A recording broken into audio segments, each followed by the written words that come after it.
خطاب فرمائے اس پروگرام میں ضرور شکر کریے مگر حضرت کا استقبال نعرہ نہ کرو تاکہ پتہ چلے اور یہ خالی جگہ پر کر دو بہتر رہے گا نعرہ تکبیر تاج و تخت ختم نبوت شان صحابہ عظمت صحابہ خلافت راشدہ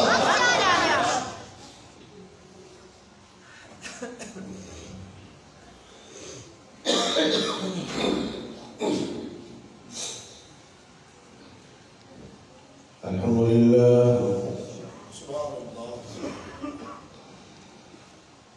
الحمد لله وكفى والصلاة والسلام على سيد الرسل وخاتم الأنبياء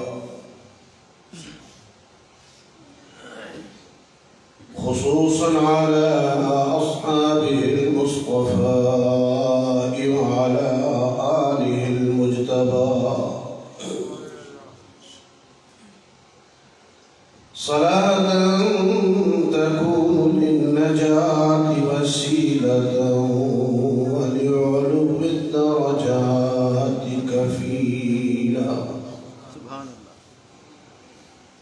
إن الله وملائكته يصلون على النبي يا أيها الذين آمنوا صلوا عليه وسلموا تسليما اللهم صل على محمد وعلى آل محمد كما صليت على إبراهيم وعلى آل إبراهيم إنك حميد مجيد اللهم بارك على محمد وعلى آل محمد كما باركت على إبراهيم وعلى آل إبراهيم إنك حميد مجيد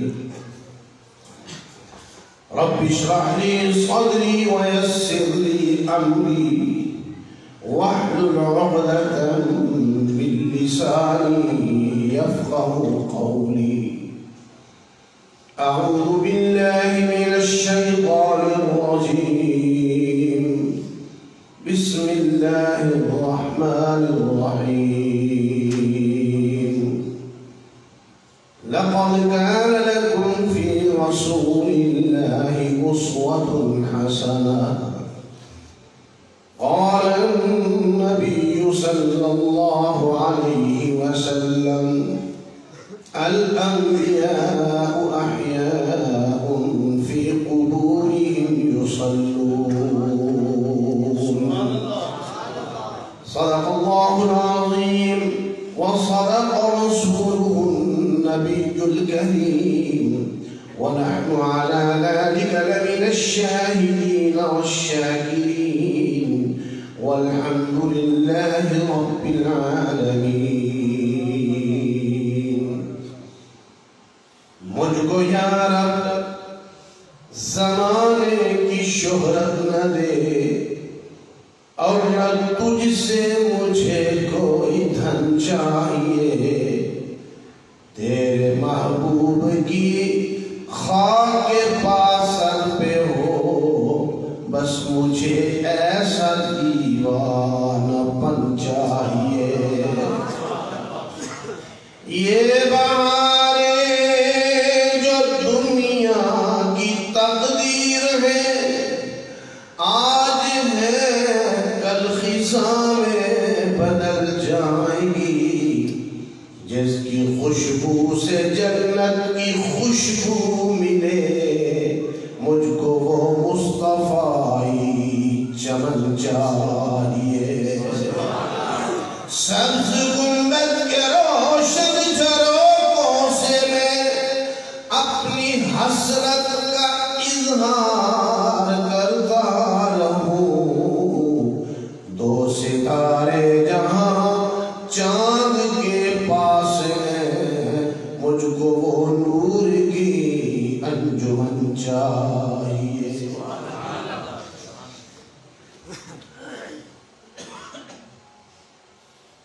برادران سنت والجماعت، قابل صد احترام علماء کرام، محترم بزرگوں، قابل احترام ساتھیوں، عزیز نوجوان بھائیوں،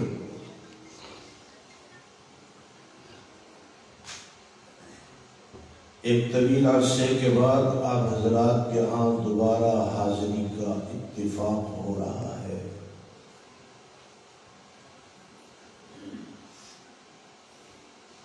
10-12 سال کی مسلسل علالت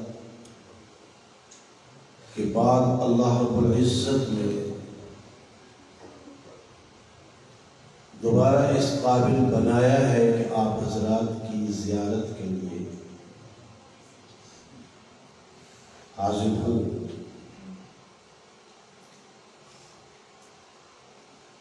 اللہ رب العزت میرا اور آپ کا آنا اپنی بارگاہ کے اندر قبول و منظور فرمائے۔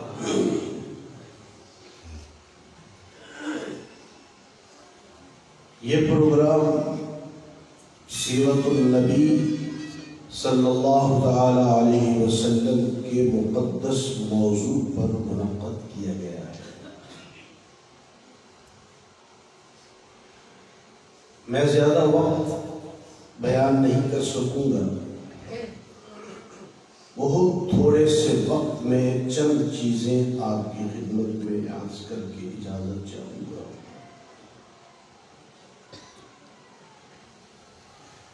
سیرت النبی صلی اللہ تعالی علیہ وسلم کا ایک اور نام اور عنوان بھی ہے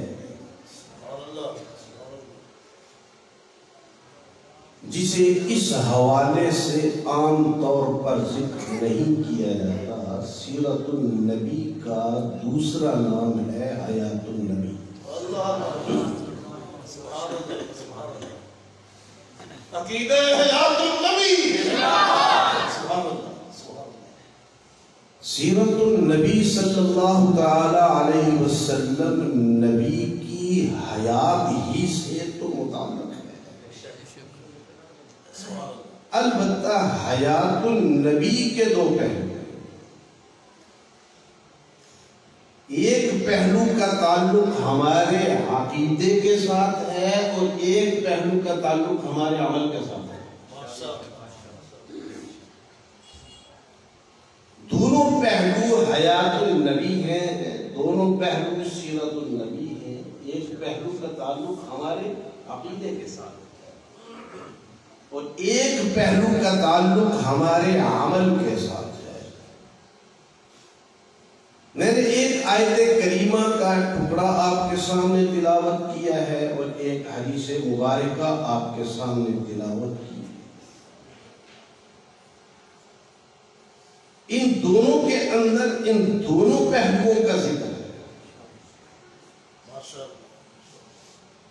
لَقَدْ كَانَ لَكُمْ فِي رَسُولِ اللَّهِ أُسْوَةٌ حَسَنَةٌ، یہ اسوہ حسنہ وہ حیات النبی ہے جس کا تعلق میرے اور آپ کے عمل کے ساتھ ہے۔ اور الانبیاء احیاء فی قبورہم یصلون، حیات النبی کا وہ پہلو ہے جس کا تعلق ہمارے عقیدے کے ساتھ ہے۔ یعنی حیات النبی، سیرت النبی ہی کو آپ اگر دوسرے عنوان سے دیکھیں حیات النبی کے حوالے سے تو اس کا تعلق ہمارے عقیدے کے ساتھ بھی ہے اور ہمارے عمل کے ساتھ بھی ہے۔ جہاں تک عقیدے کا تعلق ہے، میں اس موضوع پر اس وقت تفصیل کے ساتھ کوئی گفتگو نہیں کروں گا۔ سیرت النبی کے اسی موضوع پر زیادہ گفتگو کروں گا جو عام پبلک کے اندر متعارف ہے۔ لیکن ایک چیز میں عقیدے سے متعلق کہ ہمارے آقا و مولا حضرت محمد رسول اللہ صلی اللہ علیہ وسلم کی حیات مبارکہ جس کا تعلق ہمارے عقیدے کے ساتھ ہے، اس کی بنیاد کس چیز پر ہے؟ ما بین بیتی و منبری روضۃ من ریاض الجنہ، ما بین بیتی و منبری روضۃ من ریاض الجنہ۔ جنت جس کے لیے قرآن و سنت میں جس کا تذکرہ کیا جاتا ہے، مختلف چیزوں کو جنت قرار دیا گیا ہے۔ اگر آپ کو جو فرمائیں گے تو میں بات آسانی کے ساتھ سمجھا سکوں گا۔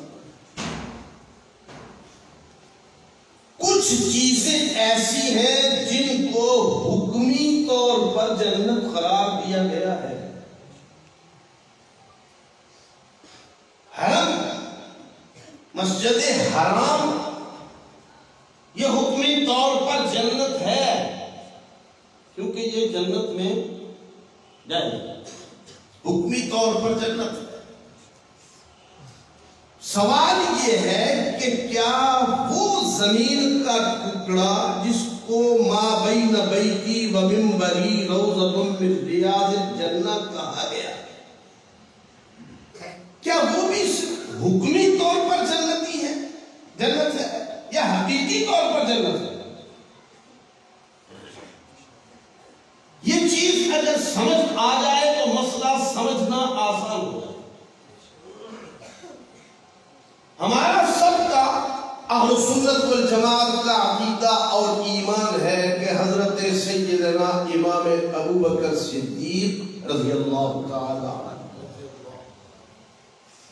اور حضرت سیدنا امام فاروق اعظم رضی اللہ تعالی عنہ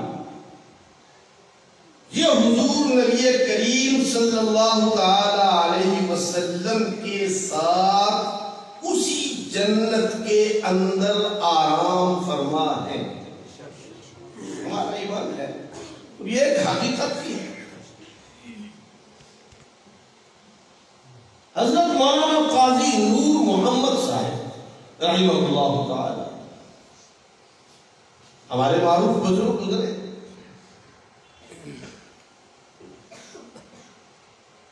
انہوں نے ان لوگوں کے اعتراض پر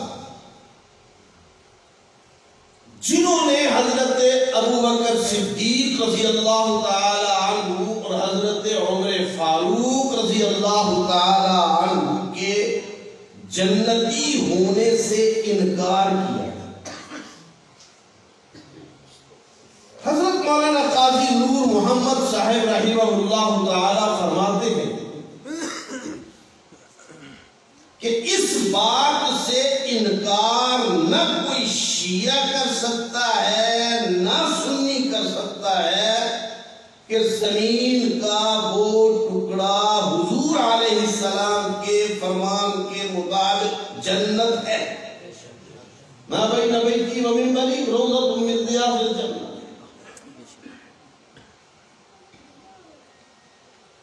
مولانا قاضی نور محمد صاحب رحمۃ اللہ علیہ فرماتے ہیں کہ جنت ایک ایسا مقام ہے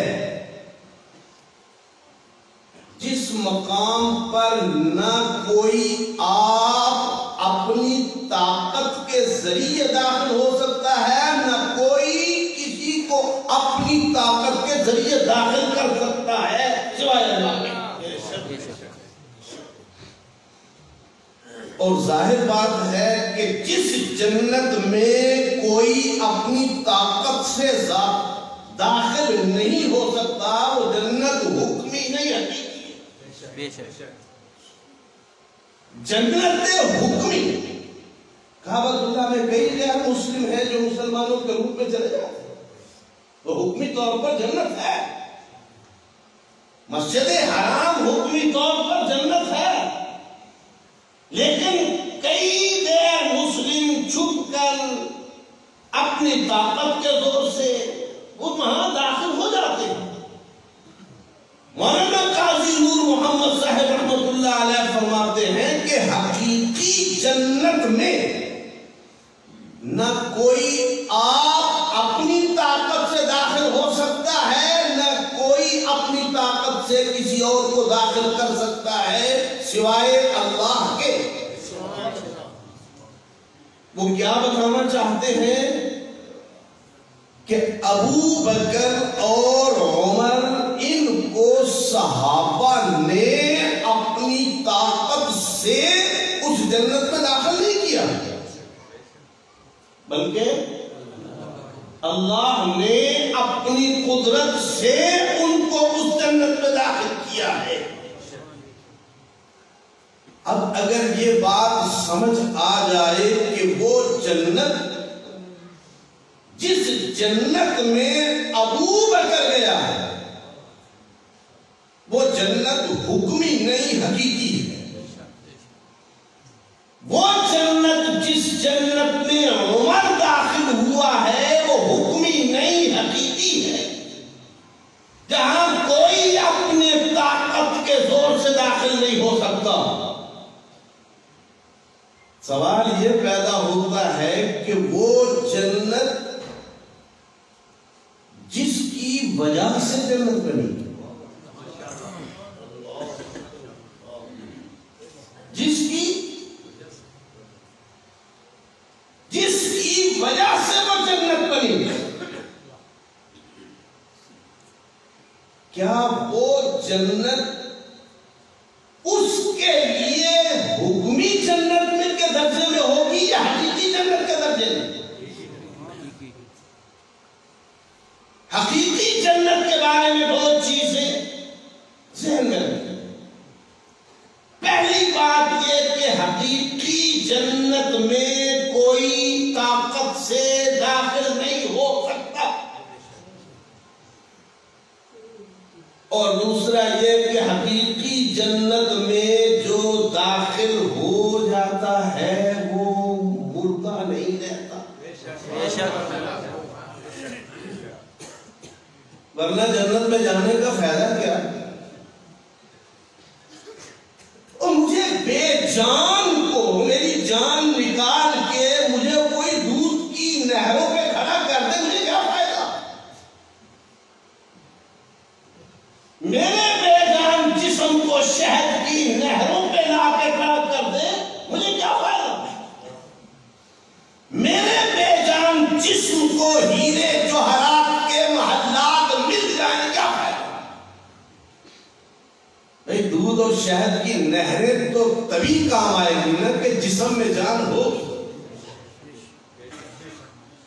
حقیقی جنت یہ دوسری پہچان ہے۔ پہلی پہچان کہ کوئی اپنی طاقت سے وہاں نہ داخل ہو سکتا ہے نہ کسی کو کر سکتا ہے، اور دوسرا یہ کہ حقیقی جنت کے اندر جو داخل ہو جائے وہ بے جان نہیں رہتا،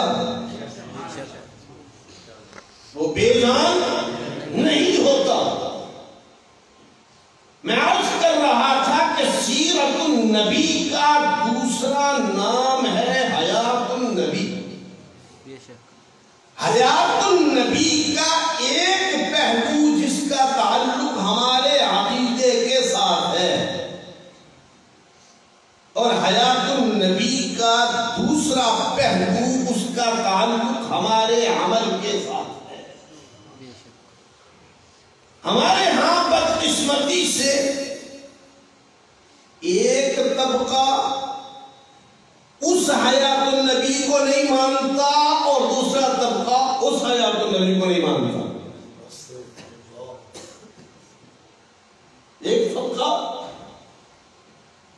اس حیات النبی کو نہیں مانتا جس کا تعلق ہمارے عقیدے کے ساتھ ہے، اور دوسرا طبقہ اس حیات النبی کو نہیں مانتا جس کا تعلق ہمارے عمل کے ساتھ ہے۔ وہ بدعات اور رسومات کے ذریعے حیات النبی کے اس پہلو کو بگاڑ دینا چاہتا۔ ہم الحمدللہ اہل سنت والجماعت جماعت ہیں، ہم حیات النبی کے اس پہلو کو بھی مانتے ہیں جس کا تعلق عقیدے کے ساتھ ہے، اور حیات النبی کے اس پہلو کو بھی مانتے ہیں جس کا تعلق ہمارے عمل کے ساتھ ہے۔ نعرہ تکبیر، شان محمد مصطفیٰ زندہ باد، شان صحابہ زندہ باد، علماء حق، علماء حسن جماعت، علماء دیوبند زندہ باد، تحریک خدا میں رسالت و جماعت زندہ باد، خلافت راشدہ۔ اب میں اپنے اصل موضوع کی طرف آتا ہوں، حیات النبی کا وہ پہلو جس کا تعلق ہمارے عمل کے ساتھ ہے۔ اللہ رب العزت فرماتے ہیں لَقَدْ كَانَ لَكُمْ فِي رَسُولِ اللَّهِ أُسْوَةٌ حَسَنَةٌ، ہم نے تمہارے لیے نبی کے اسوہ حسنہ کو نمونہ بنایا ہے۔ میری بات ذرا توجہ کے ساتھ سنیے، کہیں کوئی غلط فہمی میں نہ پڑ جائے، پوری بات سنے بغیر بسا اوقات ایسا ہوتا ہے آدمی بات پوری نہیں سنتا، ادھوری سنتا ہے، غلط فہمی کا شکار ہوتا ہے۔ ہمارے ہاں ایک دفعہ ہمارے والد محترم امام اہل سنت حضرت مولانا محمد سرفراز خان صفدر رحمت اللہ علیہ کے بارے میں علاقے میں ایک پراپیگنڈا چل گیا کہ انہوں نے اپنی تقریر میں کہا ہے کہ اذان بدعت ہے۔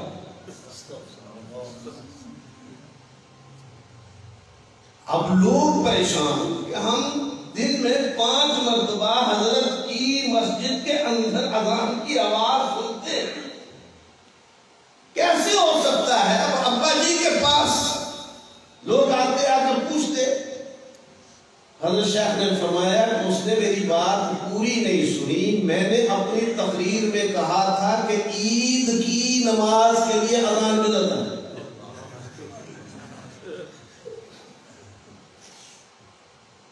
اب چونکہ بات ادھوری سنی تھی، پوری نہیں سنی، غلط فہمی کا شکار ہو گیا، اس لیے میں آپ سے یاد کر رہا ہوں کہ میری بات ذرا پوری سنیے گا۔ حضرت شیخ الحدیث صاحب دامت فیوضہم بھی تشریف فرما ہے۔ یہ جو آیت کریمہ میں نے آپ کے سامنے تلاوت کی ہے، لَقَدْ كَانَ لَكُمْ فِي رَسُولِ اللَّهِ أُسْوَةٌ حَسَنَةٌ، رسول کو ہم نے تمہارے لیے، رسول کے اسوہ حسنہ کو تمہارے لیے ہم نے کامل نمونہ بنایا ہے۔ یہ آیت میرے اور آپ کے لیے نہیں ہے۔ اب علماء بھی چونک گئے، علماء بھی چونک گئے۔ بھائی اللہ فرما رہے ہیں میرا اسوہ حسنہ تمہارے لیے نمونہ ہے، تو ظاہر بات ہے کہ اسوہ حسنہ ان کے لیے نمونہ ہے جن کے سامنے وہ اسوہ حسنہ موجود ہے۔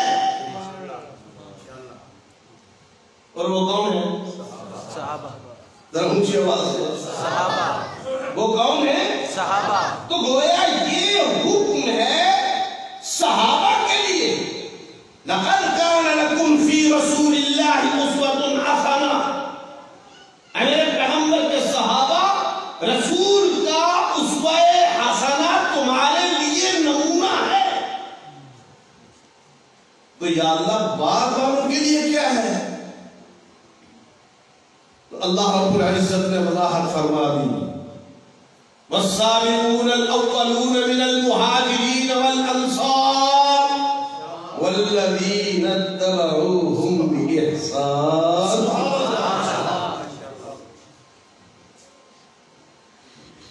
نبی کا اسوہ حسنہ نمونہ ہے مہاجرین کے لیے،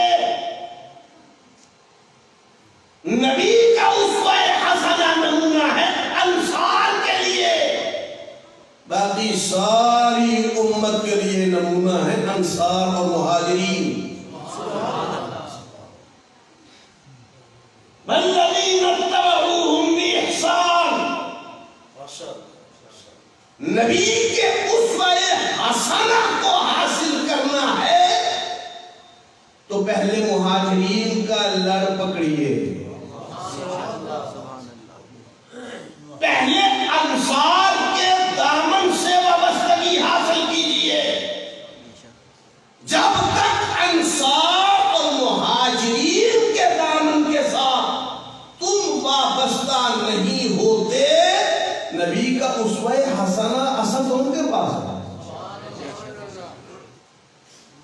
یہ جو درمیان میں سے اگر ان کو نکال دو گے تو تمہیں نبی کا اسوہ حسنہ، یعنی دوسرے لفظوں میں تمہیں حیات النبی کا دوسرا پہلو نہیں ملے گا۔ اور ایک بات اس کا تعلق میں تقریباً ہر تقریر میں کہتا ہوں کہ جو حیثیت اللہ اور بندے کے درمیان نبی کی ہے، وہی حیثیت نبی اور امت کے درمیان صحابہ کی ہے۔ وہی حیثیت نبی اور امت کے درمیان صحابہ کی ہے۔ نبی کو نکال دو قرآن نہیں ملتا، صحابہ کو نکال دو نبی کا اسوہ حسنہ نہیں ملتا۔ ممکن نہیں۔ اللہ رب العزت فرماتے ہیں لقد كان لكم في رسول الله اسوة حسنة، رسول کا اسوہ حسنہ تمہارے لیے نمونہ ہے، لیکن اس نمونے کو حاصل کرنے کے لیے پہلے ان لوگوں کو دیکھو جنہوں نے اس نمونے کو اپنی آنکھوں کے ساتھ دیکھا ہے۔ نعرہ تکبیر، تاج و تخت ختم نبوت، شان صحابہ، عصمت صحابہ، مقام صحابہ، خلافت راشدہ۔ پہلے ان لوگوں کو دیکھو جنہوں نے نبی کا اسوہ حسنہ دیکھا ہے۔ دار القم کے اندر نبی کا اسوہ حسنہ کیا تھا، پہلے ان کو تلاش کر جو دار القم میں نبی کے ساتھ تھے۔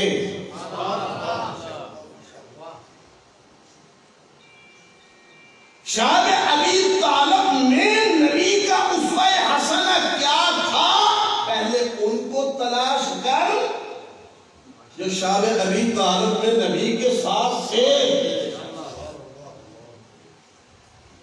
ہجرت کے اندر نبی کا اسوہ حسنہ کیا تھا، پہلے اس کے در پہ آ جو ہجرت میں نبی کے ساتھ تھا۔ بدر میں نبی کا اسوہ حسنہ کیا تھا، پہلے ان کو تلاش کر جو بدر میں نبی کے ساتھ تھے۔ فتح مکہ کے موقع پر روایتیں تو پڑھتا ہے کہ نبی نے اعلان کیا کہ آج انتقام کا دن نہیں ہے، آج رحم کا دن ہے، آج رحمت کا دن ہے۔ لیکن نبی کے اس قول کے گواہ کون ہیں؟ نبی کی اس بات کے گواہ کون ہیں؟ آج یہ روایات تو پیش کرتا ہے کہ نبی نے اپنی توہین کرنے والے کعب ابن اشرف کو قتل کرنے کا حکم جاری کیا۔ علماء بیٹھے، لیکن حکم کس کو جاری کیا، قتل کس نے کیا، پہلے اس کے دروازے پہ ہوا۔ نبی کا اسوہ حسنہ جب تک ان لوگوں کے پاس نہیں جاؤ گے جنہوں نے نبی کا، اب کون بتائے گا مجھے؟ میں ایک بات کہا کرتا ہوں، غزوہ تبوک میں نبی کا کوئی اسوہ حسنہ تھا یا نہیں؟ ذرا اونچی آواز سے علماء سے پوچھئے حضرت علی کہاں تھے؟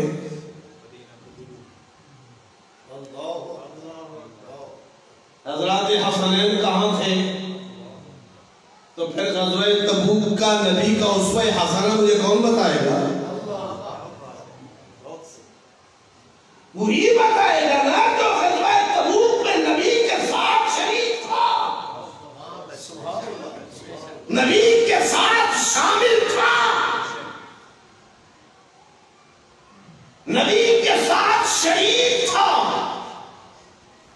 اللہ رب العزت نے تو ہمارے لیے بات سمجھنی ہی آسان کر دی ہے،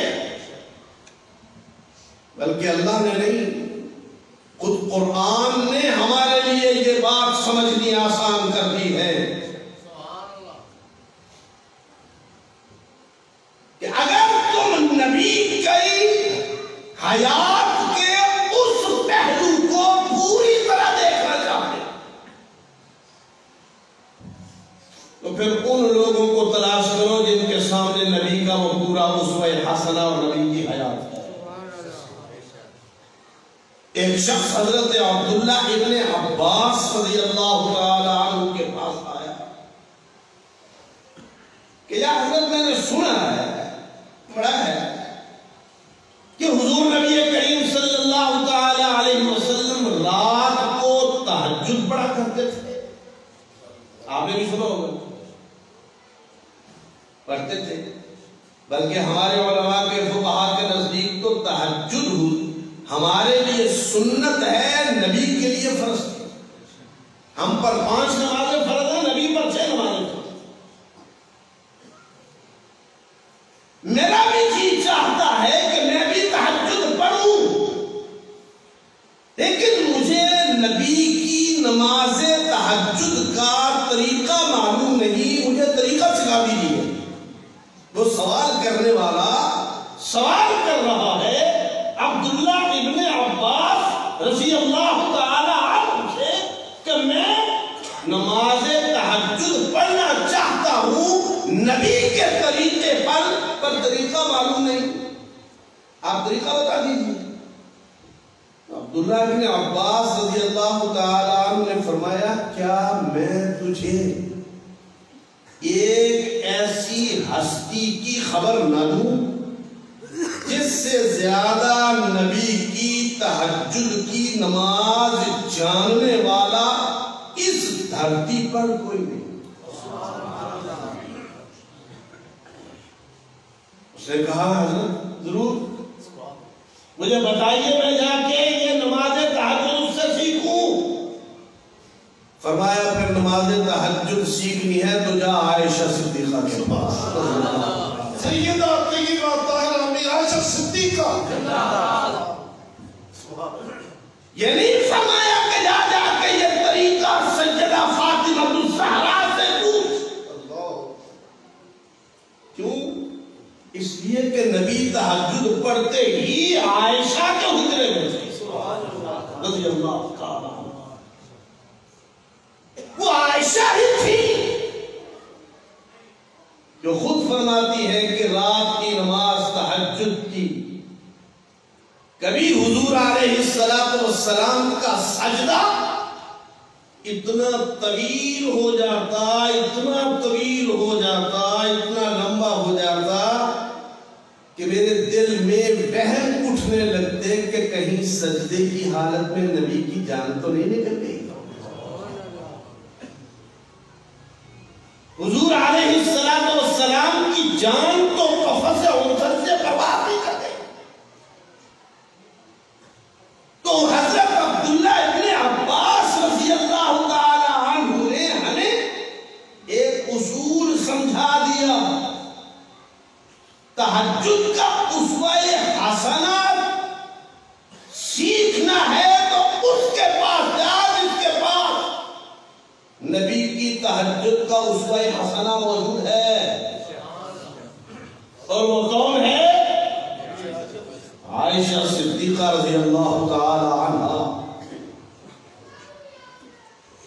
اللہ رب العزت فرماتے ہیں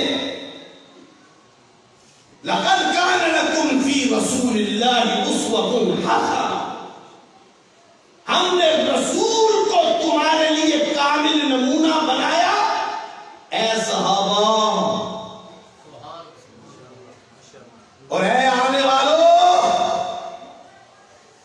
ہم نے تمہارے لیے نمونہ بنایا والذین اتبعوہم بإحسان، ان مہاجرین اور انصار کی پیروی کو تمہارے لیے اسوہ حسنہ بنایا ہے۔ جس نے ان کی پیروی کر لی وہ نبی کے اسوہ حسنہ پہ آ گیا۔ اب بڑی حیرت کی بات ہے، ایک طرف اللہ کیا کہتے ہیں مَن یُطِعِ الرَّسُولَ فَقَدْ أَطَاعَ اللَّهَ، جس نے رسول کی اطاعت کی اس نے میری اطاعت کی، اور دوسری طرف اللہ ہی کہتے ہیں جس نے صحابہ کی اطاعت کی اس نے رسول کی اطاعت کی۔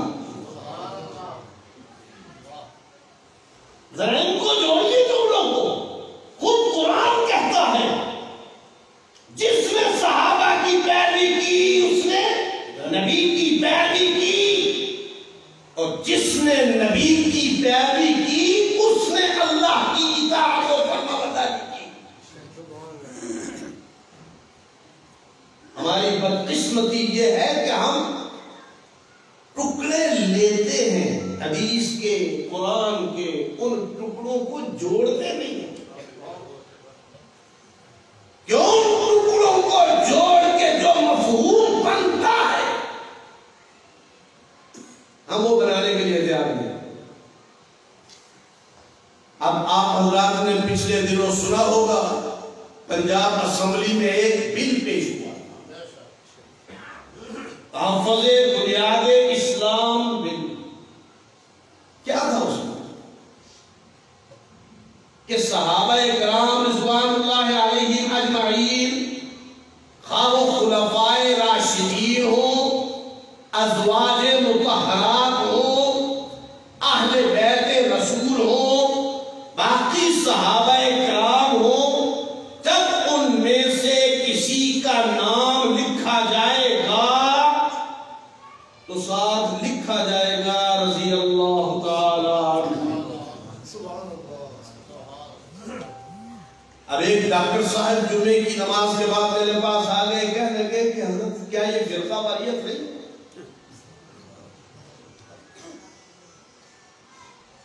میں نے کہا آپ کیا کہنا چاہتے ہیں کہ اللہ کا قرآن فرقہ واریت ہے؟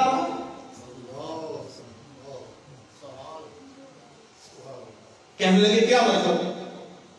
میں نے کہا یہ بات تو اللہ کا قرآن کہہ رہا ہے، والسابقون الاولون من المہاجرین والانصار والذین اتبعوہم بإحسان۔ آگے پڑھیے ذرا، اگر حفاظ موجود ہو تو رضی اللہ عنہم ورضوا عنہ، لوگوں مہاجر سارے جنتی، اللہ ان سے راضی واللہ سے راضی، انصار سارے جنتی، اللہ ان سے راضی وہ اللہ سے راضی، اور انصار اور مہاجرین کی اتباع کرنے والے جنتی، اللہ ان سے راضی وہ اللہ سے راضی۔ میں نے کہا جب یہ دعویٰ قرآن کا ہے، صحابہ کو یہ لقب قرآن نے دیا ہے، تو آپ اس کو فرقہ واریت قرار دے کر کیا یہ دعویٰ نہیں کر رہے کہ قرآن فرقہ واریت پھیلا رہا؟ علماء کرام تشریف فرما ہے، ہماری بھی کچھ خامیاں کمزوریاں ہیں کہ ہم فرقہ واریت کا مفہوم سمجھتے نہیں۔ فرقہ کس کو کہتے ہیں؟ حضرت شیخ علی صاحب دامت فی العلوم تشریف فرما ہے، فرقہ کہتے ہیں اصل سے کٹ جانے والے کو۔ فرقہ کس کو کہتے ہیں؟ درخت سے ٹہنی کٹ کے الگ ہو جائے تو درخت فرقہ نہیں، وہ ٹہنی فرقہ ہے۔ کیوں حضرت؟ فرقہ کہتے ہیں اصل سے کٹ جانے والا، اور ہماری اصل کیا ہے؟ قرآن۔ اب رضی اللہ عنہ و رضو عنہ صحابہ کے لیے اصل بتا رہی ہیں، اس سے کٹنے والا۔ میں ایک بات آپ سے کہنا چاہتا ہوں، سیدنا امام ابو بکر صدیق رضی اللہ تعالی عنہ ہمارے اہل سنت والجماعت کے عقیدے نظریے کے مطابق، قرآن کے وعدے کے مطابق، نبی کی بشارت کے مطابق، صحابہ کے اجماع کے مطابق، یہ تین چیزیں بڑی اہم ہیں۔ مجھے ایک دوست نے اعتراض کیا اس پر، مجھے کہنے لگا کہ نبی معصوم ہوتا ہے، میں نے کہا ہاں بالکل معصوم ہوتا ہے۔ تو کہنے لگا معصوم کے بعد اگر کوئی اہم مسئلہ پیش آ جائے تو اس کے حل کے لیے کوئی معصوم ہونا چاہیے۔ میں نے کہا ہاں، میرا اور آپ کا اس مسئلے میں اتفاق ہے کہ معصوم یعنی نبی صلی اللہ علیہ وسلم کے بعد نبوت ختم ہو چکی ہے۔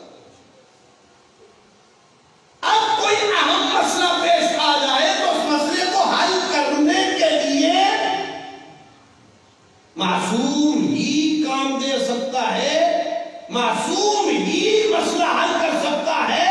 یہ بات میں بھی مانتا ہوں، یہ بات تم بھی مانتے ہو، فرق صرف اتنا ہے تو جماعت صحابہ کے ایک فرد کو معصوم مانتا ہے، میں جماعت صحابہ کے اجماع کو معصوم مانتا ہوں۔ حضرت شاہ ولی صاحب تشریف فرمائے، ہمارے نزدیک اجماع صحابہ، ذرا اونچی آواز سے کہیں یہ معصوم ہے، اجماع صحابہ معصوم ہے۔ اب اگر ابو بکر کی خلافت کا فیصلہ کیا ہے تو معصوم نے کیا، عمر کی خلافت کا فیصلہ کیا ہے تو معصوم نے کیا، صحابہ کے اجماع نے کیا ہے۔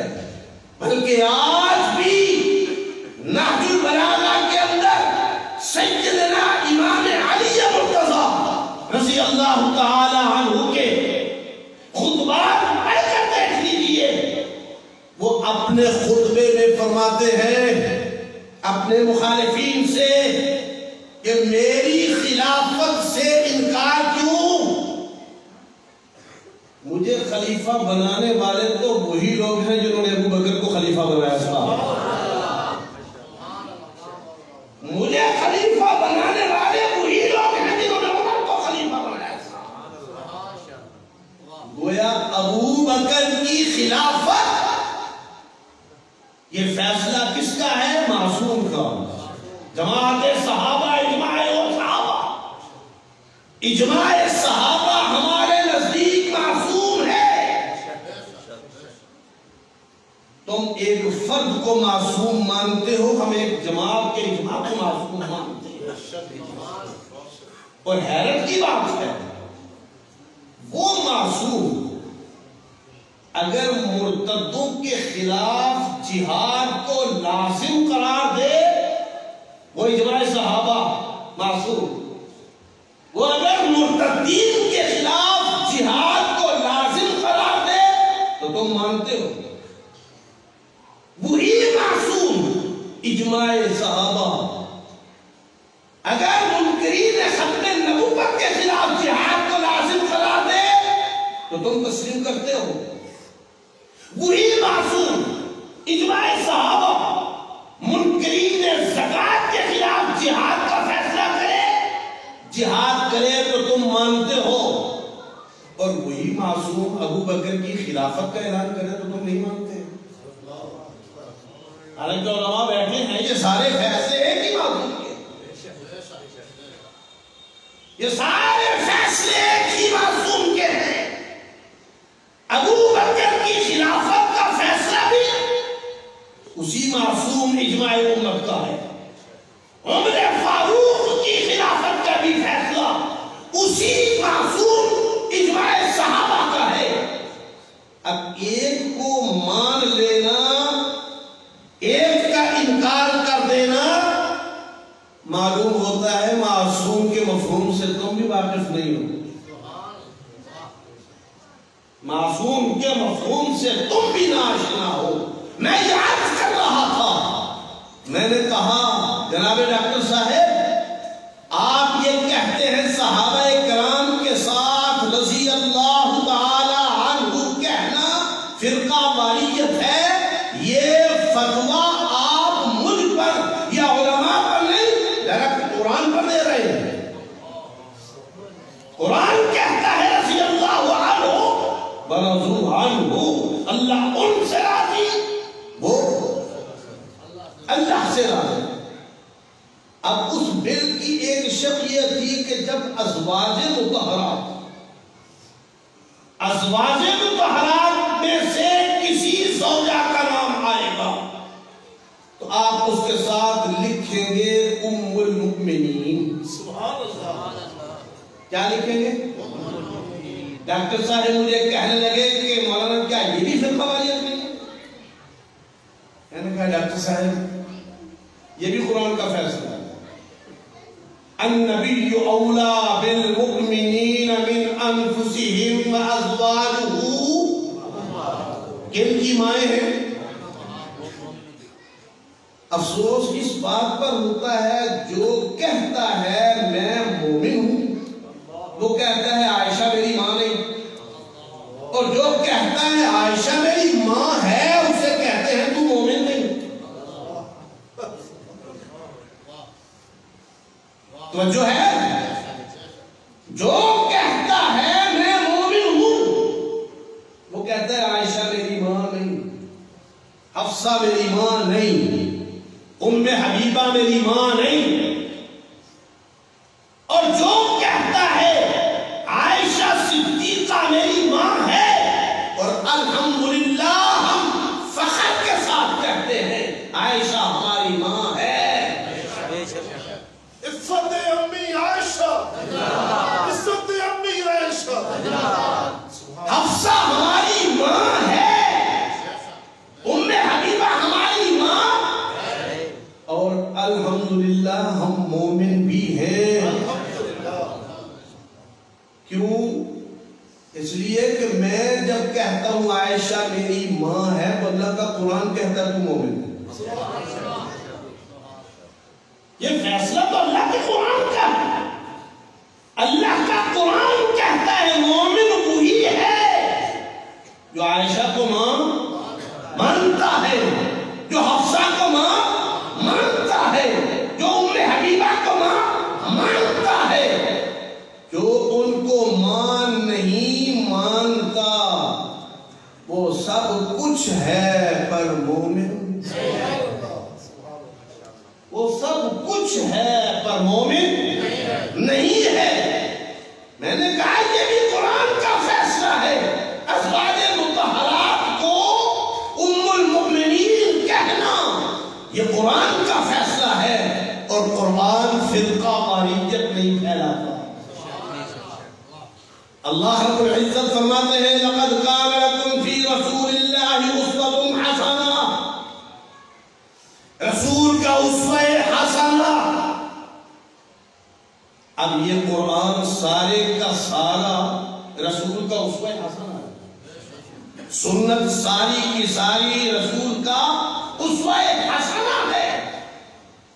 اب ہمیں یہ فیصلہ کرنا ہے کہ قرآن نے نبی کے اسوہ حسنہ تک پہنچنے کے لیے جو ذریعہ مقرر کیا ہے، کیا ہم اس ذریعے کے ساتھ نبی کے اسوہ حسنہ تک پہنچنا چاہتے ہیں، یا اس ذریعے کو کارنر کر کے کھٹے لین لگا کے بائی پاس کر کے نبی کے اسوہ حسنہ تک پہنچنا چاہتے ہیں؟ یہ بات یاد رکھیے، کمزور سے کمزور اور ضعیف ضعیف سے ضعیف ایمان والا مسلمان بھی یہ نہیں سوچ سکتا کہ صحابہ کو بائی پاس کر کے کوئی نبی کا اسوہ حسنہ حاصل کرتا.